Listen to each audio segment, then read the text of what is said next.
এবার সবাইকে চমকে দিয়ে নতুন রূপে হাজির হলেন তাহসানের স্ত্রী রোজা। পরনে করসেট গাউন, মাথার চুলগুলো আলগা করে ছেড়ে দেয়া, কানে দুল, হাতে আংটি, চোখ মুখে যেন সিদ্ধতার ঢেউ।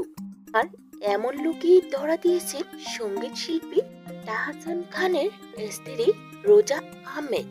5 জানুয়ারি ছিল এই দম্পতির প্রথম বিবাহবার্ষিকী। তাতে এমন লোকে ধরা দিয়েছেন এই মেকআপ আর্টিস্ট। তবে রোজাকে এই রূপে দেখে নেটিজেনরা দুটো বিভক্ত হয়ে পড়েছে। ফলে তাকে নিয়ে চলছে বিভিন্ন কটাক্ষ ও মন্তব্য।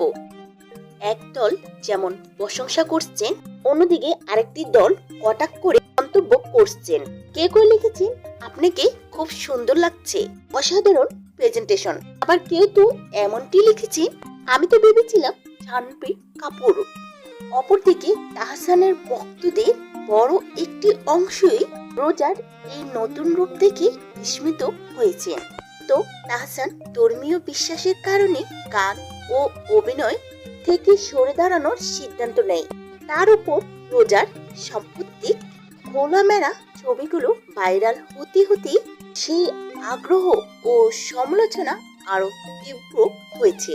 ইনস্টাগ্রামে রোজার অন্যান্য পোস্টের তুলনায় এসব ছবিতে প্রতিক্রিয়া, মন্তব্য ও শেয়ার সংখ্যা কয়েক গুণ পরিমাণ বেশি। পোস্ট করা ছবিগুলোতে প্রায় 2 লাখের কাছাকাছি লাভ রিয়াকশন পেয়েছে। শেয়ার হয়েছে প্রায় 10,000-এর মতো। তিনি ঝিলিমিলি সিকুইন দেয়া বডিকন গাউনে ধরা দিয়েছেন। সেখানে তাকে গ্রামার্স ও লাস্যময়ী লুকে দেখা যায়। শনি রোজা ভালোবাসার ইমোজির সঙ্গে লিখেছেন প্রাপ্তির আড়ালে লুকানো সিংহাসন। কেউ কেউ রোজার স্টাইল ও আত্মবিশ্বাসের প্রশংসা করলেও আবার অনেকে তাহসানের ধর্মীয় অবস্থান ও ব্যক্তিগত সিদ্ধান্তের সঙ্গে এইসব খোলামেলা ছবির সাংঘর্ষিকতা তুলে ধরে প্রশ্ন তুলেছেন। লাস্যময়ী খোলামেলা, আর সেই বিতর্কেই চলছে সোশ্যাল মিডিয়ার মধ্যে হইচই। বিশেষ করে তাহসানের ধর্মীয় কারণে বিনোদন জগতের থেকে বিরত থাকার পরও তার স্ত্রী এমন উপস্থিতি সামাজিক যোগাযোগ মাধ্যমে মিশ্র প্রতিক্রিয়া তো দেখা দিবেই। আপনাদের কাছে কি মনে হয়, তাহসান খানের বউ রোজা আহমেদ এমন পোশাক পরাটা কি ঠিক হয়েছে?